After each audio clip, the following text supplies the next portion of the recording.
ঢাকা-৮ আসনের স্বতন্ত্র প্রার্থী ও ইনকিলাব মঞ্চের মুখপাত্র ওসমান হাদী গুলিবিদ্ধ হয়েছেন। তাকে ঢাকা মেডিকেল কলেজ হাসপাতালের জরুরি বিভাগে নিয়ে যাওয়া হয়েছে। সেখানে আছেন সহকর্মী সম্রাট আনোয়ার। বিস্তারিত জানাতে যোগ দিচ্ছেন তিনি। সম্রাট, আমরা যতটুকু জানতে পেরেছি, আজকে জুমার নামাজের পর নির্বাচনী প্রচারণার সময় ওসমান হাদী গুলিবিদ্ধ হয়েছেন এবং ঠিক কানের নিচে তিনি গুলিবিদ্ধ হয়েছেন এবং তার অবস্থা বেশ আশঙ্কাজনক। আপনি ওনার শারীরিক অবস্থা সম্পর্কে কতটুকু জানতে পেরেছেন এবং ওনার কোনো সহকর্মীর সাথে আপনার কথা হয়েছে কিনা?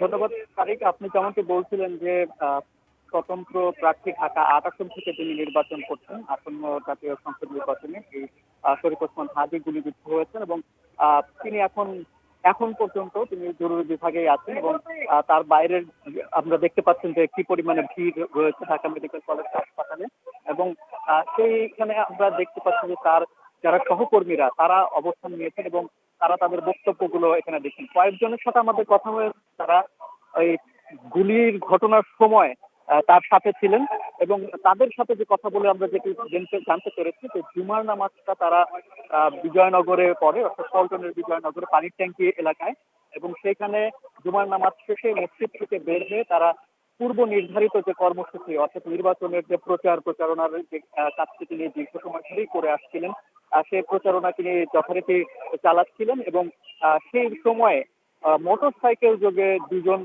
হেলমেট পরিহিত দুজন ব্যক্তি এখানে আসেন এবং সেখানে গুলি করে তারা তৎক্ষণাৎ সেই জায়গাটি থেকে সরে যান। অ্যান্টিব্যাকটেরিয়াল অ্যাডিটিভ যুক্ত সেরা ওয়াটার ট্যাঙ্ক বিশুদ্ধ পানিতে ব্যাকটেরিয়া জন্মাতে দেয় না। কিন্তু আপনি বলছিলেন যে গুলি কানের কিছুটা নিচের দিকে অংশ লাগে। আমরা সেই জিনিসটি এখানে যাদের সাথে কথা হয়েছে তারাও একই বিষয়ে জানিয়েছেন যে গুলিটা আরেকটু ১৯-২০ হলে হয়তো বা মাথায়ও লাগতে পারতো, কিন্তু আশঙ্কার এখনো বিষয়টি আছে এবং এখানে তাদেরকে তাৎক্ষণিকভাবে নিয়ে আসা হয়েছে ঢাকা মেডিকেল কলেজ হাসপাতালে এবং তাকে জরুরি বিভাগে নিয়ে যাওয়া হয়েছে। কিন্তু আমরা দেখছি যে জরুরি বিভাগের বাইরে ইতোমধ্যে প্রচুর সংখ্যক নেতাকর্মী এবং তারা এই সমস্ত ক্ষুব্ধ প্রতিক্রিয়া সেটি জানাচ্ছেন। তো আসলে কারা গুলি করেছেন সেই বিষয়টি এখন পর্যন্ত স্পষ্ট নয় এবং তারা বলছেন যে দুইজন এর কথা বলা হচ্ছিল যে মোটরসাইকেল থেকে এসে গুলিটি করেছে, তারা দুইজনই হেলমেট পরিহিত অবস্থায় ছিল।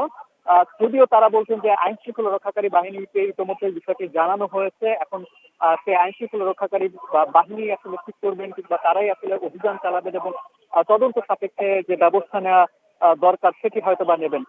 তো আসলে সার্বিকভাবে এখনকার এখানের যে চিত্র, সেই চিত্র আমরা বলতে পারি যে মানুষজন আসছেন, প্রচুর সংখ্যক তার সহকর্মীরা যেমন আসছেন ঠিক একইভাবে অন্যান্য যে রাজনৈতিক দলগুলো তারাও তাদের প্রতিক্রিয়া মোটামুটি জানিয়েছেন, যদিও তাদের উপস্থিতি এখন পর্যন্ত আমরা এখানে দেখতে পাইনি।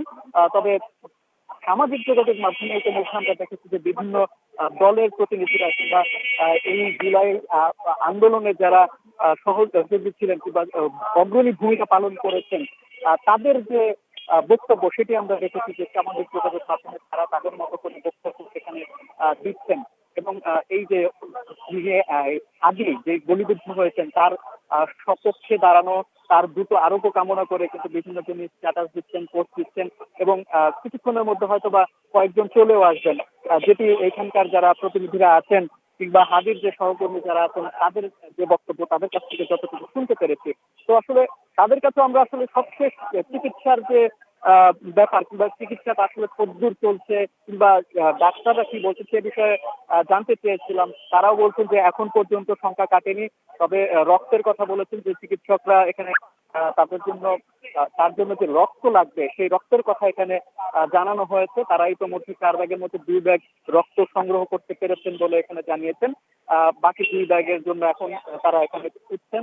অনেকেই আছেন যারা স্বপ্রণোদিত ভাবে এই রক্ত দেওয়ার ব্যাপারে সম্মত হয়েছেন, তারা আসছেন, এরকম আলোচনা এখানে চলছে। আর সার্বিকভাবে চিকিৎসার কোনো ত্রুটি এখানে নেই। হাসপাতাল কর্তৃপক্ষ যদি আনুষ্ঠানিকভাবে এখানে কোনো বক্তব্য রাখেননি, কিন্তু তারা বলছেন যে তারা চেষ্টা করছেন যাতে সর্বোচ্চ সেবাটুকু নিশ্চিত করা যেতে পারে এবং একই সাথে বাইরে যারা উপস্থিত রয়েছেন তাদের প্রতি আহ্বান জানাচ্ছেন যাতে হাসপাতালের যে গেটটি সেটি যাতে এবং দলের যে নেতাকর্মী যারা এখানে উপস্থিত হচ্ছেন তারা যাতে বাইরে অযথা ভিড় না করেন এবং সামগ্রিকভাবে যে হাসপাতালের যে সেবা দানের যে প্রক্রিয়া সেটি যাতে কোনোভাবে ব্যাহত না হয় সে বিষয়টিও এখানে ব্যক্ত করেছেন।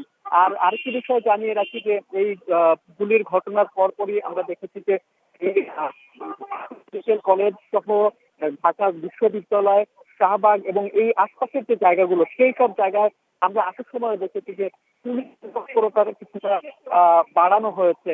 এখানে আমরা দেখেছি আসার সময় বিভিন্ন জায়গায় একদম হাসপাতালের আশপাশের জায়গাগুলোতে পুলিশের উপস্থিতি যথেষ্ট রয়েছে। অর্থাৎ বলা যায় যে এই গুলির ঘটনার পর এখানে আশপাশের এলাকায় এই ঢাকা মেডিকেল কলেজ এর আশপাশের এলাকায় পুলিশের যে সেটি তুলনামূলক কিছুটা বাড়ানো হয়েছে। তো সার্বিকভাবে আসলে এখনই নিশ্চিত করে বলা যাচ্ছে না যে তার অবস্থা আসলে কতটুকু গুরুতর কিংবা এখন তার যে চিকিৎসা চলছে সেটি আসলে কতটুকু কাজ করছে সেই বিষয়টি এখন স্পষ্ট করে বলা যাচ্ছে না। হয়তো কিছুক্ষণের মধ্যে এখানে হাসপাতাল কর্তৃপক্ষ এখানে আসবেন, আনুষ্ঠানিকভাবে একটি ব্রিফিং করবেন এবং ব্রিফিং এর পরে আসলে পূর্ণাঙ্গভাবে জানা যাবে যে শরীফ ওসমান হাদির অবস্থা আসলে কতটুকু গুরুতর।